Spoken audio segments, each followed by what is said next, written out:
What's going on, man? Just seeing the Hopkins versus Pascal fight, man, and this is my post-fight analysis of the fight. Um, First of all, man, let me go back to my prediction for people who watched my prediction video. I had Pascal winning the fight. I thought he was gonna win. I think I said unanimously. Pretty sure I did, but obviously I was wrong. But one thing I did mention in my video that I want to say was, for people who say my video, I did say this fight is one of the fights I'm just waiting to see how it plays out. It's kind of like 50-50, but since this was a prediction I had to make, I went with Pascal as the winner. But I did say it was one of the fights I had to see play out because I said Bernard Hopkins is a great fighter. He's a legend. He's one of them guys, and then I made the comparison to Mayweather. Like when Mayweather faced Marquez, how he made Marquez look like totally not the Marquez that we're used to seeing. That's how Bernard made Pascal look like tonight, with the exception of Carl Frost. You know what I mean? He's one of them fighters that I guess his style just throws you off. Looking at it from the outside, fans might be like, why didn't James just do this or do that like he usually does? But when you inside that square foot ring, it's a different story. When you're going up against a guy and you're taking the punches, it's a lot different story, man. B-Hop is one of them fighters. He's a thinker. He's very smart. He's very clever, like a Floyd Mayweather. Two different style fighters. Not saying they're the same, but I'm just talking about their cleverness, their smartness, their decision-making inside the ring. And that throws fighters off. That throws a lot of fighters off. Getting to the fight tonight that I just witnessed, it was a draw. That's what they say. They picked a draw. I had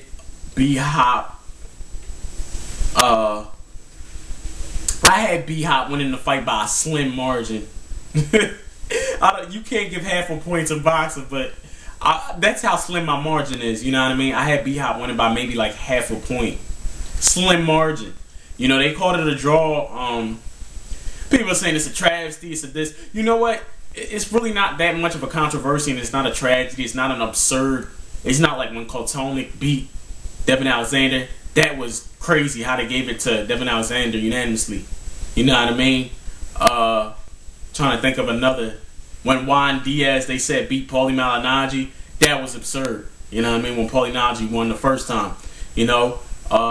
Boxing, we've heard a lot of wacky shit sometimes, especially with the judges. But tonight, I wouldn't, they called it a draw. Hey, what can you say? Some people, had, the thing is, Bernard, people are going to be biased towards him because this is the reason. People are going to be for him, especially, in the States, because he's 45, almost 46, he's almost 46 years old. So for a guy to be old at that level, at that age, fighting for a world title against a guy that's very young, he's 18 years younger than you. People are obviously, every little thing Bernard does in the ring, people are going to go, yeah, and, cheer for him because obviously this guy, every statement he's doing, he's making a statement. Nobody expected nothing out of B-Hop. Everybody thought he was going to get ran over. Everybody thought he was going to get tired throughout the fight. Everybody thought James Pascal awkward way of fighting, with that outburst of speed he has, certain outbursts he comes forward towards you. They thought that shit was going to work on B-Hop, but guess what? It's like B-Hop said, man, he don't have experience. And he schooled him tonight in a way, man. Even if Pascal had won, Pascal, he knows to himself that I can't read a man's mind. Even if this man thinks he won, he knows he didn't do it impressively. I mean, he even said this tonight wasn't one of my most impressive performances, but he felt he won. I don't know if that's the politics of the sport. Of course, that's what he's supposed to say. That's what he should say. But in his heart, he might believe, literally, I lost tonight. I got shown up. The teacher taught me tonight. I got schooled like he said he would. Amazing performance by B-Hop. Man, I didn't know how the fight was going to play out, honestly. I just picked Pascal to win, I favor Pascal more than Hopkins. But honestly, I didn't leave Hopkins out of this fight because I know what he can do. I didn't leave Hopkins for 1 minute out this fight, but I didn't think Hopkins was going to... I got to say, the way I felt, man, I had Hopkins winning by a slim margin, but at times it looked like Hopkins was dominating the fight, but Pascal was countering, man. He was countering. Them two knockdowns in the beginning counted big towards Hopkins' downfall of this fight.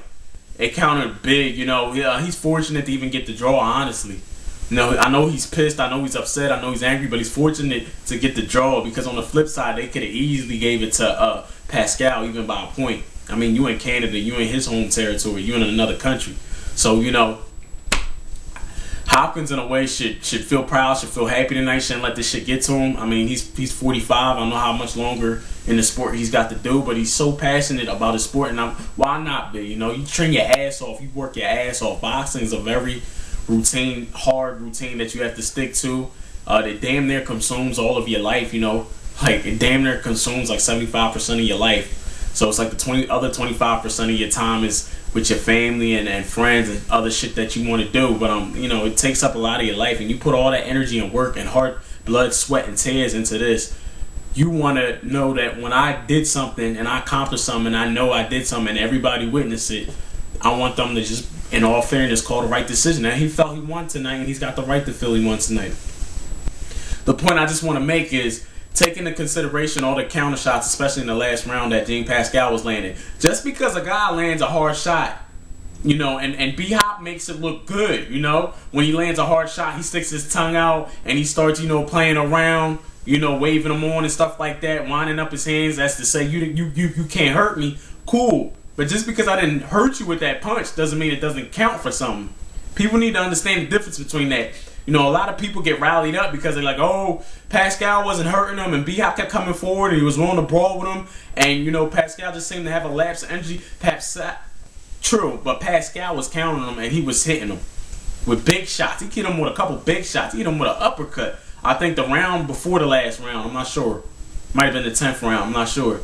But in the last round, for damn sure, he hit him with some big shots. And you know what? They didn't seem to affect Bernard Hopkins, which made it look good for fans. But let's remember, we're going by scoring.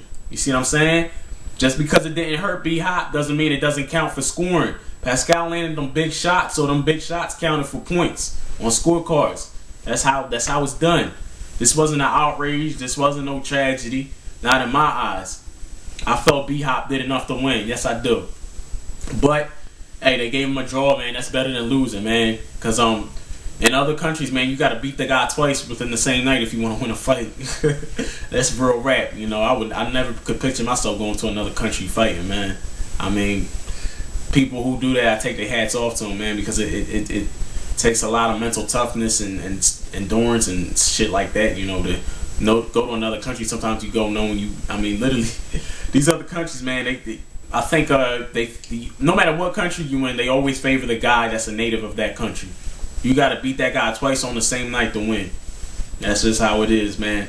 But boxing's got a lot of politics, even in America. I mean, it's got a lot of politics. They always favor the guy that's got the winning streak. They always favor the guy that's the upcoming champion, and he's got a little story behind him and all that shit. They always favor him because they want to keep him winning, especially if he's signed to a major label like Golden Boy, you know, Mayweather Promotions, Bob Arum, Top Rank shit. You know, they always favor the guy that's on the right path in boxing. It's like the other guy that might be a good fighter or a decent fighter. If he fights his ass off that night, it's not good enough. He can't get no decision. They'll give it to the other person. You know, and sometimes it is robberies and tragedies and shit like that. But tonight, you know, they called it a draw, and I think I'm cool with it. I'm alright with it. But me personally, yeah, I think B-Hop won by a slim margin. You know, at least a point. I think he won by my half a point margin. Overall, it was a good fight, man. It was a good fight. It was a good fight. This is analysis, so shit, I should say something. I should say B-Hop's jab was getting him. He was getting to him with his jab. His jab was the key. B-Hop's had a lot of head moving, you know, dipping, dodging, clinching. Clinching was a big thing. Them outbursts, you know, that Jean Pascal has. He tried to do it, but every time he tried to do it, he might have landed one punch, and then next thing you know, he was in a clinch. B-Hop clinched his ass off, as I knew he would probably do, as he would have to do. So he clinched at the right moments. B-Hop, a very smart fighter, man. Very smart fighter. He didn't fight too dirty tonight either. Pascal, that first knockdown was behind the head shot. Definitely was behind the head, but they counted it as a knockdown. B-Hop sucked it up, and he kept fighting like a warrior. Second knockdown was legit. He definitely got knocked down, but he wasn't hurt at all by it. So, you know, they counted 2 knockdowns against him. Cool. But I think he came back and he pretty much controlled the whole pace of the fight. And he definitely threw more punches than James Pascal. That's what really surprised me in this fight, is he outworked him.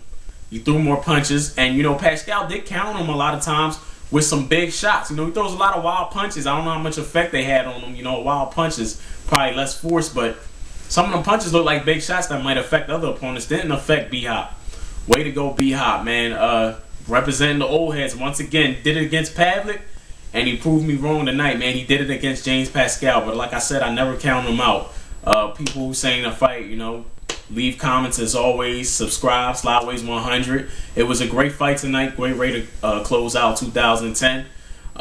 As always, a pleasure watching B-Hop's fight. And, you know, Pascal, keep his head up, man. Keep his head up. Didn't get beat up, you know, too bad, you know. Young, strong champion. I'm sure he'll go back to the tape, correct his mistakes. And they're even talking about a rematch with B-Hop. Not sure if he wants to go that way, but definitely rematch it up with Chad Dawson. That would be interesting, you know, for 2011. But I'm going to definitely keep my eye on both fighters. You know, I'm out.